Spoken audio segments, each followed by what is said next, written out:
Retention is not what happens at the time of renewal and what a customer is thinking about. Retention is the minute that customer decides to become a customer, and everything you're doing at that point is to remind them of why they selected you and why they made the best decision and why it's so sticky to leave and how their life is going to be worse by not having this product. So retention is constantly adding value. That is the key role of retention. So at the time of renewal, it's a done deal.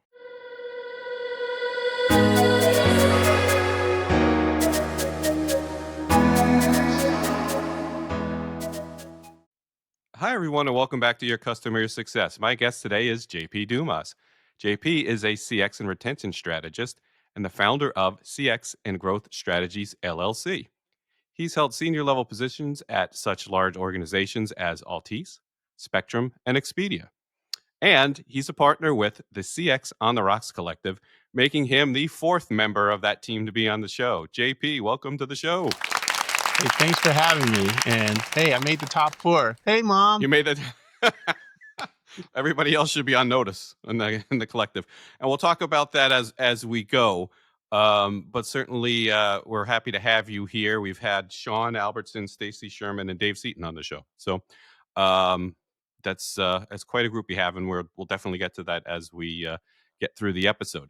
But I want to get back to some basics today, JP. So, I've talked a little bit about customer success, AI, and I wanted to get back to some fundamentals, some CX fundamentals. And so I call them Fundies. I'm a baseball coach, and it's World Series time, and we're still talking Fundies in the house when we're watching the games. CX fundamentals. Why does CX matter? CX matters because if you think about it, that's everything that your customer experiences about your product. I think there's a misnomer where people tend to think of CX as when things break, or they think of it as support or customer success, and those are elements of it. But the experience that you want customers to have is this end-to-end. Some would say that the experience begins at the point of sale. It begins way before that. It's a function of, who are we targeting? Does our product fit their needs? What's the experience once they have it? It's all of those different pieces of how a customer engages and what they think about you. So it's broad in one sense, but at the end of the day, I like to think of it as CX is what your customers say about you when you're not in the room. That's a great one. That is a good one. I don't think I've heard that one from you. So your background is very, very heavily weighted towards contact centers, right? Absolutely. Yeah. So in this day and age where we're talking about AI, et cetera, why do contact centers still matter? Contact centers still matter because I'll tell you a story. So years ago, I was thinking about making a career change. And I remember speaking with a mentor and saying, this contact center thing, I kind of fell into it. Does it matter? Does it still have legs? Like, what are we doing here? And I never forget, he said, JP, we spend millions of dollars in sales and marketing and brand building and whatnot. But a minute a customer reaches out through either email or text or a phone call, and they don't get what they need, that experience falls apart. And so the contact center matters because it is high volume in terms of the customer's experience with an organization, and it has a tremendous ability to make or break the experience that you want customers to have. And in a lot of cases, it is both the front porch and the dashboard of your organization. So if a customer, especially with B2C and B2B to a degree, but especially with B2C, when a customer has to do some sort of outreach, if they're not engaging with your field organization, or if they're not engaging with your digital organization, or if they're not engaging with your retail organization, the most likely interaction is happening through a contact center. So that is an area where you can bring that experience to life. Now, why does it matter in the age of AI? Listen, so much of what we're going to see now is digital, and we've heard so much about AI slop in the generative space and all those things. People still buy from people. And so when you have another individual, another human on the end of that line who is evangelical about your brand, who is there to solve a customer's concern, who is solutions focused, that experience from a human is going to be a differentiator in a world that's increasingly going to sound alike. Yeah, and I think that's why I'm asking the question, because it's increasingly difficult by the day to get an actual human. And I view that as a way to differentiate yourself now, because you can't even find a phone number half the time anymore. Yeah. Yeah. So I tend to look at it and say, let's take a step back for a second. So, how did we get here? And you think about a lot of those decisions, those strategies decisions are driven by cost to serve, expenses, and whatnot. And so, anytime that you can have an alternative to a human in some cases, especially if it's a less than complex interaction, then you're going to try to find the best way to do that. That's going to be cost effective. Now, does that mean that an organization may overcorrect? Sure, but it's always important to view it through the lens of why would we take this approach and why does it matter? Because you have different elements in your customer base who are going to value different ways to engage with you. I would say on one extreme, you may have some customers who very much want to speak to a human, and that's the only thing they're going to do. There are some that never ever want to speak to a human, and it's going to be an entirely native digital experience. And then, depending on the scenario, it's going to fall somewhere in between for most customers. And so I look at it in terms of it's not a malicious play in terms of hiding the number and whatnot, but it's really about based on the needs of our business, how can we engage in a way that makes sense for our customers? And in some cases, self-service might be the preferred methodology. I give you an Y- example because I Yeah. think this is where a lot of companies, when I think about CX in a broader sense, not just contact centers, you think about going to the supermarket now. There's a lot of different ways of engaging the supermarket or retailer. In my case, you can have your groceries delivered to your home. You never have to leave. Mm. You can pull up to your establishment and they can bring them to your car. I can go the traditional route and go to the checkout stand and engage with the cashier. I can do self-service and do the work myself. Depending on the context is going to influence how I engage. So let's just take the example of, yeah, I'll have it delivered to my home. Yeah, I'll have it delivered to my car. But I even think about when I've spoken with individuals and said, so would you rather speak to a cashier or would you rather do self-checkout? Maybe 50-50. I got a few individuals that said, oh, I'd love to do self-checkout. And I said, what if you have 20 items? Oh, well, I gotta, I'm not going to do their work for them. And so my point to that is, even in that scenario, you are the same persona as a customer, but the context of how you're engaging with this brand has changed. And so what you would appreciate about a company is from a CX journey and from the experience perspective, they've offered all of these different ways for you to engage because they recognize that even though you may fit a certain profile, your needs in that moment may evolve. So, so Yeah, and, no, and it so that's where I see all of these things kind of tied together. and yeah, no, I mean all of the above. I mean, we vary by week depending on what's going on, which we do. So last week, my wife just said, I'm just going to the store. I can't. Most of the time, she'll put in the order and pick it up. And as far as the checkout, I will do the self checkout unless I have way too much produce, because then I just fumble with it and the person has to come over and it's embarrassing. But no, that is a great example. So let's talk about CX though as kind of the economic engine that we think it is, as opposed to a soft skill. I think a lot of people think of it maybe as a cost, or especially when you have client facing people. Mhm. Can you talk a little bit how you think about it as an economic engine and not just the soft skill? Yeah, it's in a nutshell, every interaction's got to count for something. And what I mean by that is every interaction may not necessarily be an opportunity to sell to a customer, but every individual who's in your organization who engages with the customer is a brand ambassador. And so what their role is to really reinforce the value of the brand to an existing customer or a potential customer to kind of see that interaction and say why we may be a choice that can meet your needs.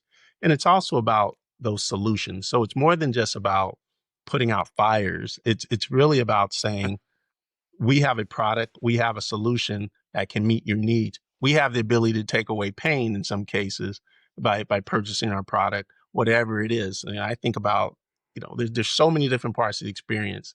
And one of the funny ones when I think about like the emotional connection is we have, how can I say this? We have individuals who have different operating systems for their mobile devices. And some individuals may choose a certain vendor simply because they don't want to be the person in the group chat that has a different color bubble when a response comes in. And so those are all the different types of things when you think about why people buy and why CX matters. People have thought about those sort of things to nudge you in the direction. So CX again is more than just about fixing touchy-feely. It's good business practice. It is proactive retention because we understand each touch point that either is going to elevate the brand or we think about those touch points that can degrade the brand, that are going to cost money and increase our cost to serve. So it is always keeping our finger on the pulse of what creates that repeat business and that virtuous flywheel that we often talk about.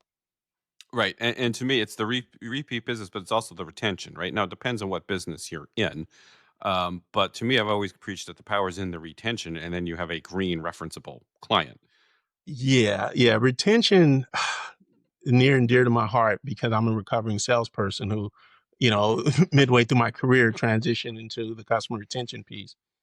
Retention is not what happens at the time of renewal and what a customer is thinking about. Retention is the minute that customer decides to become a customer, and everything you're doing at that point is to remind them of why they selected you and why they made the best decision and why it's so sticky to leave and how their life is going to be worse by not having this product. So retention is constantly adding value. That is the key role of retention. So at the time of renewal, it's a done deal. We have, and I'll go back to that example of the different dots or whatnot. We have certain companies who never try to sell you all their products at once, but they get a product in your possession. And because of the experience over time, they introduce new products that can solve new problems for you. And then next thing you know, you have a whole home of all of this company's products. And so to extricate yourself from that situation is a lot more difficult because the stickiness of it. But Right. retention is because the initial experience, the initial problem, the initial solution that was provided met your needs, and then you discovered more and better and better. And that's what conceptually what retention is. But it's never about that hard sale or what I say when the customer's thinking about going someplace else, they're at the end of their rope, you're tying a knot and holding on. We failed at that point. It should be Right. always be a foregone conclusion because, you've experienced it, you loved it, it meets your needs. Why would you go anywhere else? Where else? Right. And that's right. I've preached that through my entire career. Once you're in hot water and you're out to RFP because there's an issue, you're in deep trouble. And mentioned it on the show quite some time ago. I think before people were using the term CX. I had a client leader come actually speak to the organization I was working for, and he said to client services reminding your client why they hired you in the first place. And that was probably Absolutely. 25 Absolutely. years ago. So that's And always let's kind of, go yeah, ahead. go ahead. No, I was going to say, and that stuck with me for basically my entire career.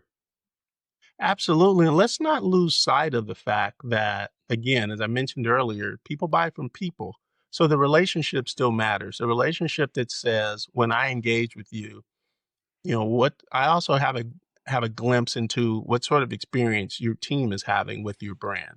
Right. I've shared this story a number of times in different platforms, but I think back to years ago when I was doing some call monitoring and a customer was having a challenging experience, and you can kind of tell the employee just it wasn't their best day and they weren't on top of their game. But Hmm. what the customer said to me stuck with me, and this really drove kind of my leadership style engagement. The customer said, "Your company cannot make you happy. How can your product make me happy?" And is in that moment when I started to understand that employee experience Hmm. has to be at top of mind because I need, and we all learn this in Sales 101, sales is a transfer of enthusiasm. And so I need that employee to be a raving fan of my business first, so that when we have that conversation, we're coming from a perspective of, not only do I believe in this product, but I know what this product can do, and I know what it can do for you because I know what it's done for me. So those are the sort of things why I often say that CX begins with EX, because those are the things where when you have those sort of fans, and then the product can sell itself. And that's why I say every interaction counts, because when someone's coming from that perspective, they're going to make sure the customer is being taken care of. Oh yeah, it's so. I mean, obviously, it's my business, my mindset, and I notice it wherever I go. But when somebody's going through the motions, there, you're just thinking in your head, "Oh dear God, they're miserable. They're not happy here. What's going on?" And that completely transmits to you and the experience you're having with the organization, and you can kind of tell who's creating that employee experience and who's not pretty darn quickly.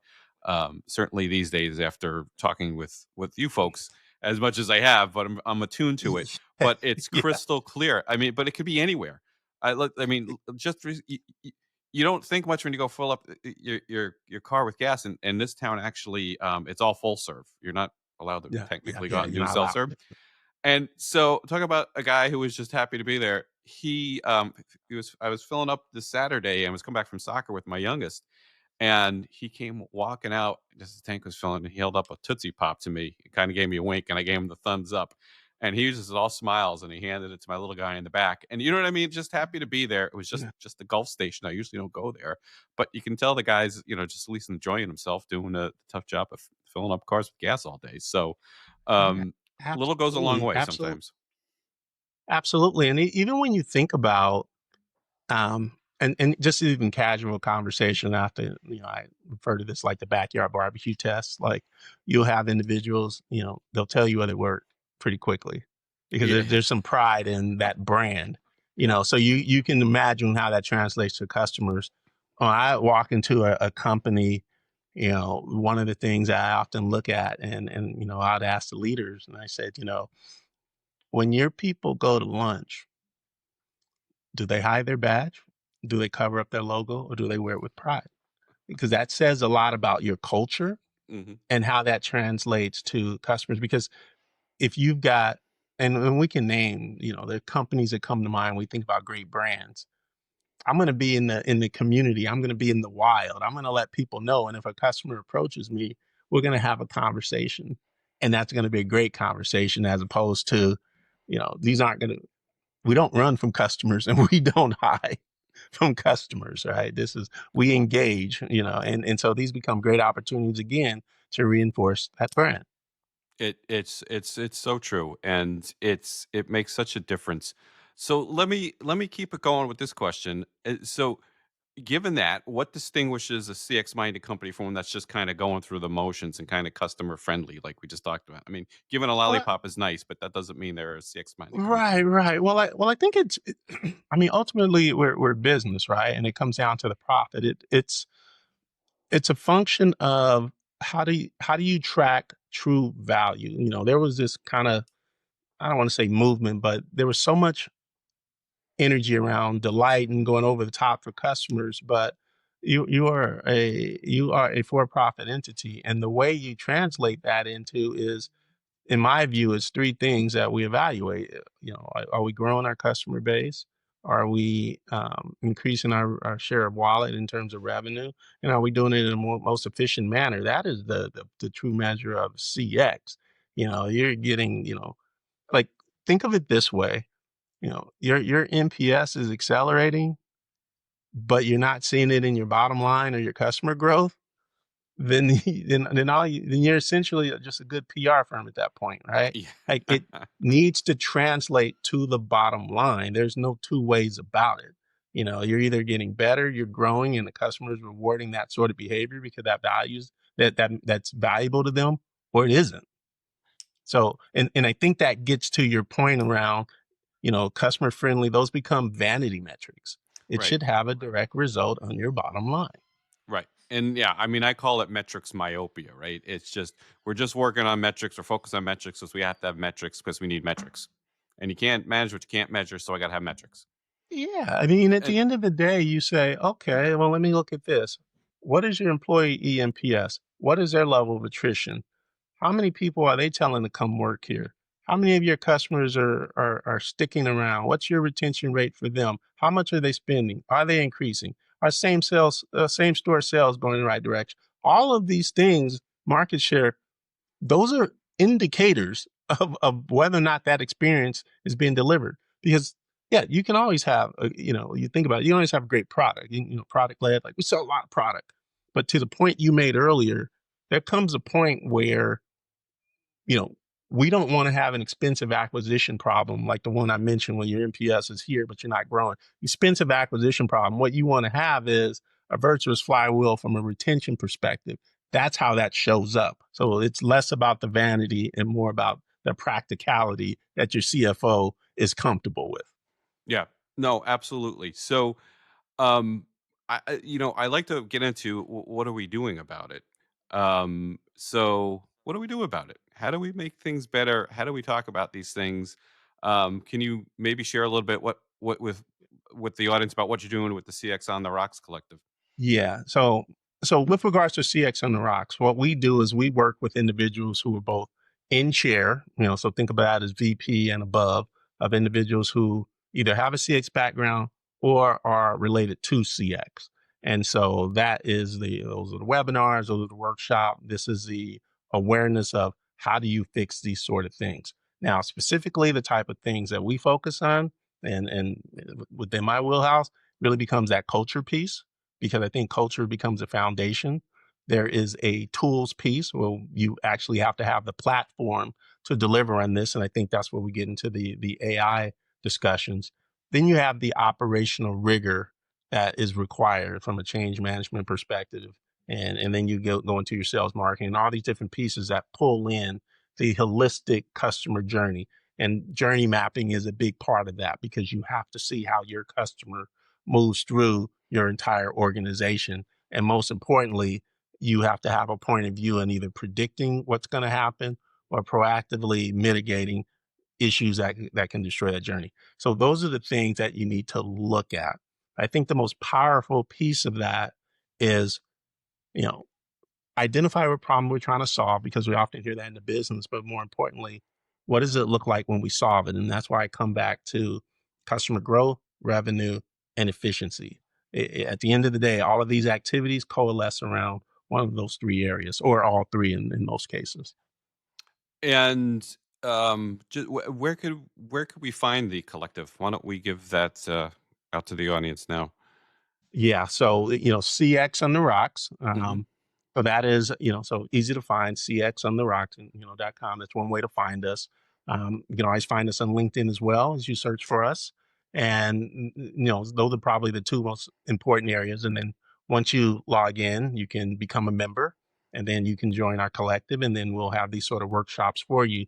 And that's the most important piece because what we want to do is build a community, not just to talk about the theories, but to give you practical applications where you can go and solve this today where you're sitting. And so when we have our office hours, we encourage our members and other guests to come with problems that they would like to see solved. So it becomes almost like a lab in real time, not just the hypothetical. And because we have individuals who are working in these fields who have done tremendous amount of work, if you look at the backgrounds, it's very humbling. You Hmm. know, you're getting practical advice that you can apply today. And you are, and I've been kind of absent for the past few months. I haven't been there much over the summer, but I have joined as a member, and I have been on these meetings, and they're terrific. They're very collegial, but they're interactive. So it is great stuff to get some great feedback, some great advice, and some great pointers. So I certainly highly recommend it. And it's actually been great, and I need to get back there. Um, If you give me, I think one of the quotes I had and one of the posts I made about it was something like, "You give me 40 minutes, and I'll give you like, 400 or $40 million worth of value." I forget the number we quoted, but the point being is that you've got to make these sort of investments to continue to level up, especially given the pace of change that's happening in both CX, because when you asked earlier, what sort of things that how do we fix these sort of things? We're trying to equip leaders to be customer advocates within their organizations. What has often happened, particularly with individuals who've had some sort of CX title or have worked in customer success or support or something of that nature, is it becomes very inward looking. And what I mean by that is we're siloed in looking at our part of the business, but not taking that back to the broader business. And I'll go back to an example earlier, and I'll tie this specifically to the contact center. So typically sales and sales volume is generated by, several of our go-to-market strategies, our various sales motions and whatnot. And we get a lead or some sort of customer in front of us. I think we're all familiar with that. When you're dealing with retention, for example, retention is often the result of process breaks that have happened in the business. So in other words, they don't generate their own volume. So it is important that as these quote unquote negative interactions occur, that a CX leader is translating back to the business at what step in the journey did we exceed? What step in the journey did we fail this customer? What are the fixes in the organization? And continually to bring that to the forefront and advocate for the customer. Doesn't matter if you're B2B, doesn't matter if you're B2C, you are really the customer's advocate within an organization. And so oftentimes you will get leaders that say, well, we've got our finger on the pulse of what our customers are saying. We send out surveys. This is when I get thrown out of the high church of CX because surveys, a couple of things. So they do give you some information. So we're not gonna poo-poo, but we do get some valuable information. But inherently, a survey is going to suffer from a couple of things. One, you're going to have a sampling bias, right? Because or excuse me, a response rate bias, because not everyone's going to respond to your survey. So that's number one. And then it almost becomes a sampling bias because the people who respond either had a great knock your socks off experience and they're awesome, and the ones who didn't, we may over index. Right. And what happens is when you don't have that level of familiarity around the typical interactions that happens in your business, you can make some very drastic changes that are not indicative of what is going on in your business. And I'm not naming any names or naming any levels, but I think we've all been in organizations enough to know that if we've got that social media post or something that comes out, all of a sudden it is a fire drill and it's all hands on deck. Mm-hmm. And so that's an important point. And this is why I always go back to the contact center, especially in the world of AI, where we have hundreds of thousands of interactions that are, today that data that is unstructured. And now you can coalesce that with AI and you can give a clear summary about the good, the bad, and the ugly that's happening in the business, not based on a sampling. It is based on 100% of the engagements that have happened and can tell you, here's what typically happens in your business. So now we can start to get proactive and use that for our predictive analytics to say what's most likely to happen in our business and what we can do to either drive those sales, increase our revenue, and do it in an efficient manner. So I'm always going to come back to those principles. Yep. No, and I'm glad you said it because any survey is just that, it's just a sample. And I go back to my old training. I was pretty handy with statistics back in the day and econometrics and all that stuff. Sample is just a sample, no matter what it is. And the other thing is you can kind of game the sample, right? I mean, especially if you, like I said, the metrics myopia, if you're too focused on the metrics or bonuses depend on the metrics and all this stuff, what are you going to do? You're going to game it. Who's going to respond? You're going to remind the clients that are going to give you, or the customers, like if you're in that type of business, that are going to give you the positive response. You're going to remind them to answer.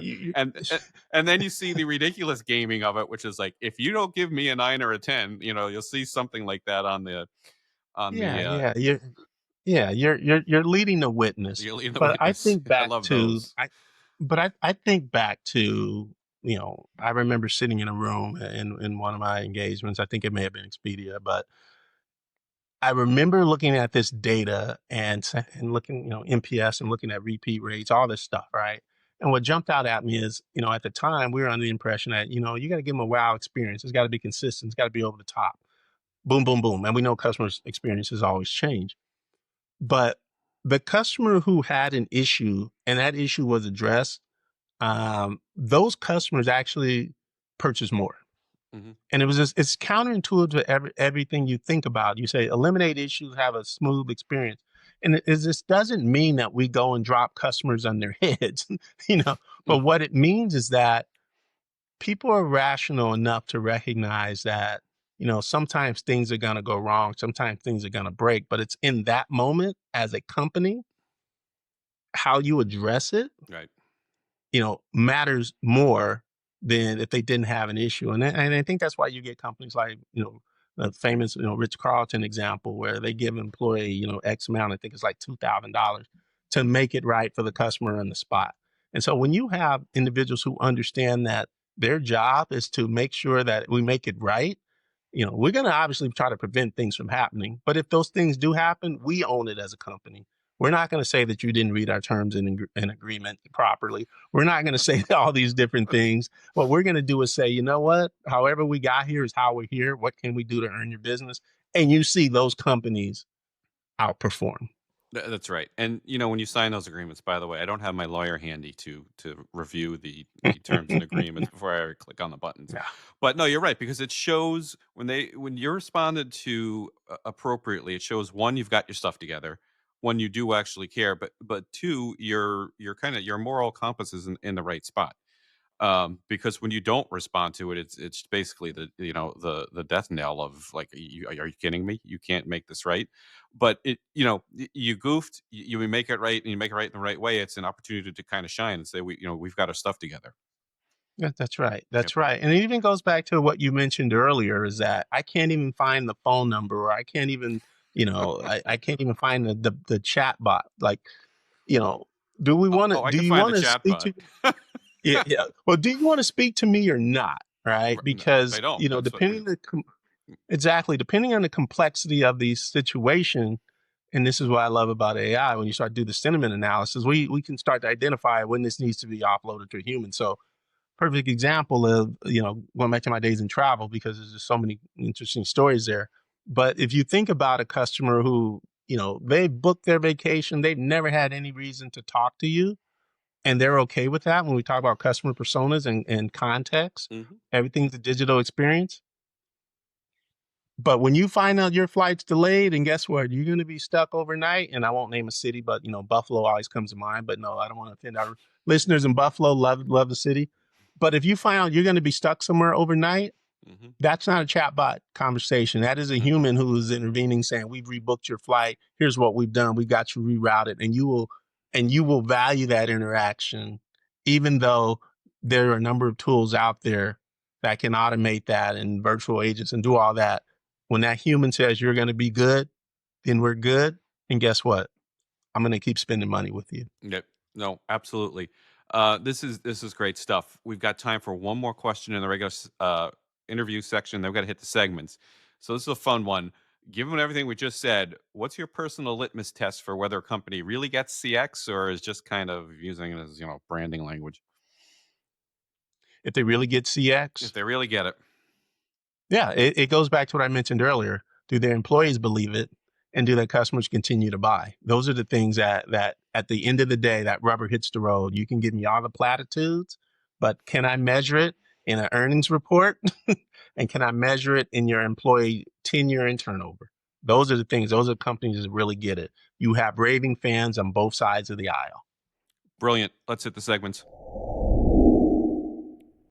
Okay, it is time for Does It Hold Water, my favorite segment. This is where I ask our guests to be our resident expert witness for the day. I read them a piece of thought leadership, a quote. They're going to tell me whether or not it holds water. You ready? Absolutely. Let's do it. All right. Yours is pretty simple. I love this one for you. The most dangerous customers aren't your haters, they are the meh in the middle, the dissatisfied customers who don't take the time to complain. No, absolutely. That holds water. We are undifferentiated in their mind. We are a commodity, and they can get our service from any place else. Not worth the effort for them one way or another. They are the they are the independent or swing voters. This way. So I like that. I haven't thought of it that way. But yeah. So as opposed, well, the haters though are going to go out there. They're going to hate you on social media. They're going to spread some negative stuff about you out there. You still think the mad middle is worse? Yeah, it's that middle. You're gonna have the haters, but it's similar to when you see social proof or guest reviews. Someone has a bad experience. What you're gonna look at is how often does that occur? Because Yeah. we recognize that it's gonna occur from time to time. Right. Right. No, I know. It's well, you know that they're upset. And if you think of it, and I'm not talking just kind of B2C. If you think of a relationship driven business, if you know somebody's upset, you're doing your job. You're going to know ahead of time. You could be at risk. Could be a product thing. It could be you had turnover and they're not happy. You know they're red. You know they might go to RFP or churn or whatever you want to call it, depending on what Hmm. business you're in. Yeah. But it's that middle that don't say anything, and then they leave, and then you know what hits the fan. And Well, I'll tell you in a way that many of us will recognize. How's everything going? Fine. We all know what that means. can I quote the legendary George Carlin here?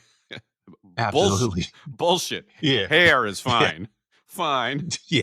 Exactly. Hair is We all fine. know what it means. Oh God, I love George Carlin.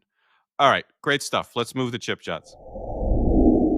Okay, time for chip shots. These are fun yet still professional questions, a little shorter form in content and length. So try to go with 3 or 4 time permitting.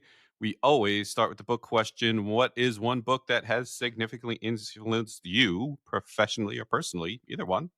How did it impact you? Yeah, you know, John C. Maxwell, Failing Forward, because I think the reason why that book resonates is on the road to success, you got a lot of detours and bumps. And so for me, especially at this point when as this book was written, I came across it was really about, people try to hide their failures. Mm, You think that things is like a linear progression that we always do well.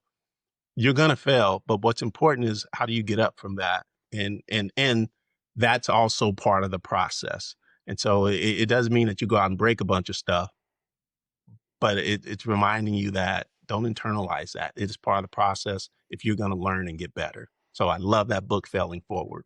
that yeah, no, great idea. And that is part of the leadership lessons you learn from sports that I'm teaching to my son who just came in the middle of this show. Absolutely. You do not always have success, especially the sports I love. I'm a baseball nut and a golf nut. So Mhm. failure is huge part of both of those games. And you have to learn how to just focus on the positive and always stay positive because you're gonna strike out and get up not 7 out of 10 times, right? So um Listen, each step is a building block. I mean, you didn't learn to walk the first time you stood up. You mhm, fall a few times. mhm. Metaphor for life. And I will not tell you what my fairways and regulation ratio is or my greens and regulation. So, Tree. all right. So, given that it's this perfect segue to this one, I love this one. Is there a particular experience or failure early in your career that taught you a valuable lesson you still use today? A particular failure? Yep. Yeah. So, yeah, this is an interesting one. So I remember I was a first time manager. No, I was a supervisor. And, my boss said, "Hey, we need to write these performance evaluations. And, since you haven't written them before, I'm going to sit with you and whatnot." And I said, "Okay, fine." And let's just say I mailed it in. It wasn't my best work Hmm. because he was going to sit with me. We're going to, I do the work twice, right? Right. But isn't yeah, lesson learned, right? But in that moment as we were talking, you know he used that as a teaching moment throughout the review because again, I had only, I think this I may have been 6 months, maybe a year in, but pretty early. But he used that as an example to say, you've always got to put your best foot forward no matter what it is. And so you can't just say, "Hey, we'll have time to recover." It's got your name on it, so it's got to be your best work, which is a lesson that I already learned in life. But again, the the part that stuck with me though is that I said, "Okay, if I'm going to succeed, I'm going to succeed because I'm going to do it my way." and what I know to be the best way, not because how someone else thinks it should be done. So I said, you know what? I should have not listened and said, oh, well, we're going to go over it. I should have approached it from, you know what you're capable of, do your best work, put it out there, and we'll have a different conversation. So it made me more confident in my leadership that, be who you are. If it doesn't work, you can hold your head up high because you did it the way you know it need to be done to the best of your ability. That's a really interesting one. I love that. I mean, performance reviews in general are a topic you could go into all day, but I think a lot of people do kind of mail it in on both sides of the equation, unfortunately. Yep. Yep. And that's I don't want to go down that path today, but that's an interesting topic actually Uh, that we've yeah. addressed a couple times on the show. So thank you. Listen, I'm pretty sure ChatGPT is writing everyone's review at this But, point, but well, we yeah, will but that's save that for another day.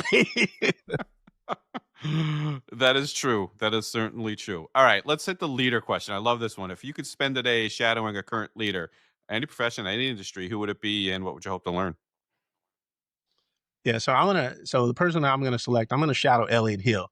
Elliot Hill is the CEO of Nike, and as you all know, Hmm. that I am a sneakerhead, but that's not the point here.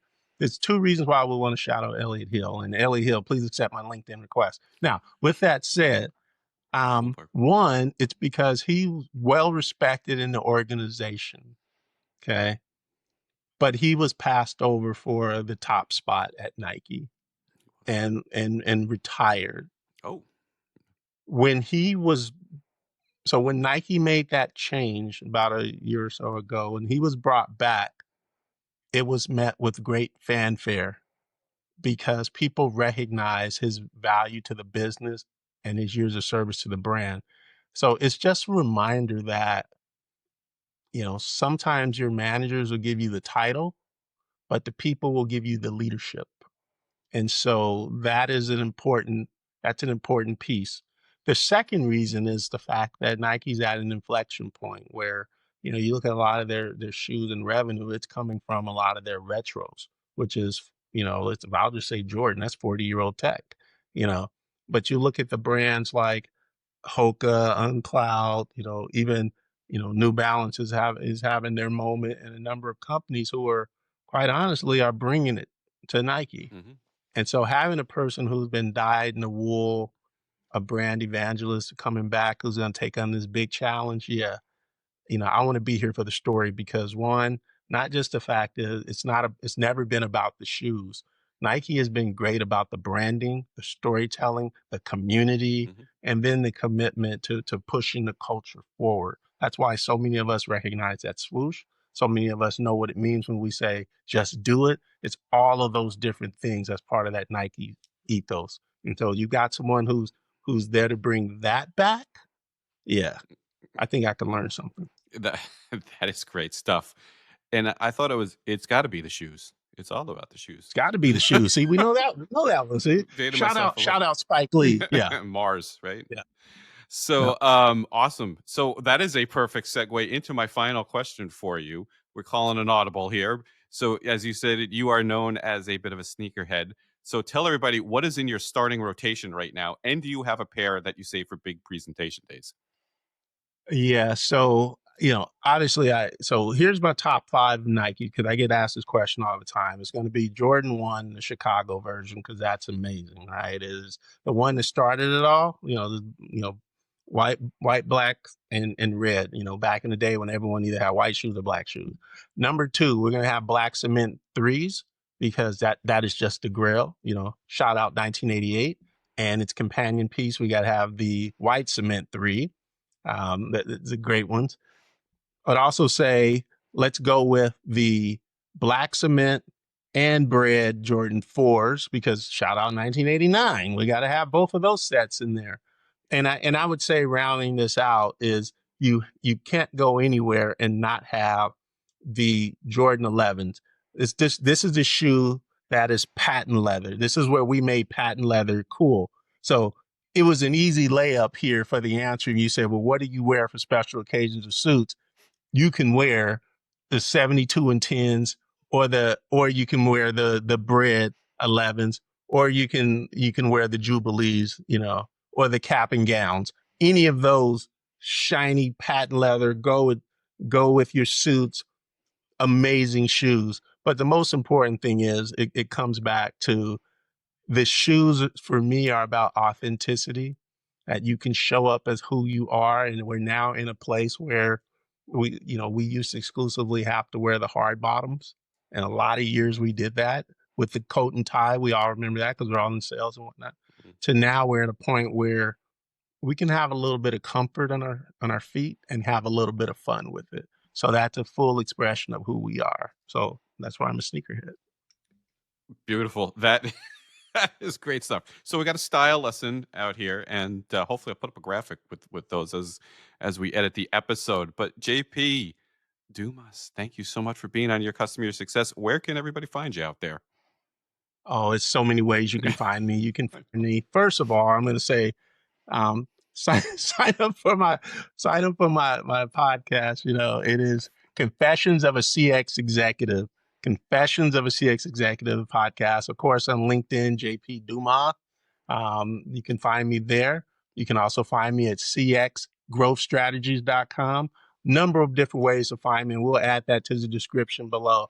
I'm not hard to find. And if you happen to be on LinkedIn, I'd love for you to even sign up for my newsletter, also titled Confessions of a CX Executive. The main point is we haven't always gotten this right as leaders. And so it's a little self-deprecating in the sense that we're still figuring out, but we've gotten it right more times than we've gotten it wrong. So I get it. This stuff is hard. Speaking of getting things wrong, I'm a podcast host, and I didn't mention your podcast on the introduction. Shame on me. So that's definitely an oops on my part, because I almost always mention that. If anyone else is a brave podcast host, they get credit straight up. So I'll put a little graphic in when I do the introduction on the video for sure. Absolutely. And I'll make sure that on the road sheet, we'll get that information to you. Make sure you have all the socials. Yeah, absolutely. Awesome. JP, great job. Thank you so much. All right. Thank you. Thanks for having me. Thanks for watching, everybody. We'll be back real. That's a wrap. Thank you so much for tuning in today. We hope you found something insightful that will enhance your experiences and drive your success. If you enjoyed the episode, please leave a review and share your thoughts to help us improve the show. Don't forget to head on over to marracxhub.com for more ways to connect with me and learn more about experience management. Until next time, I'm Gary Marra, working hard for your customer and your success.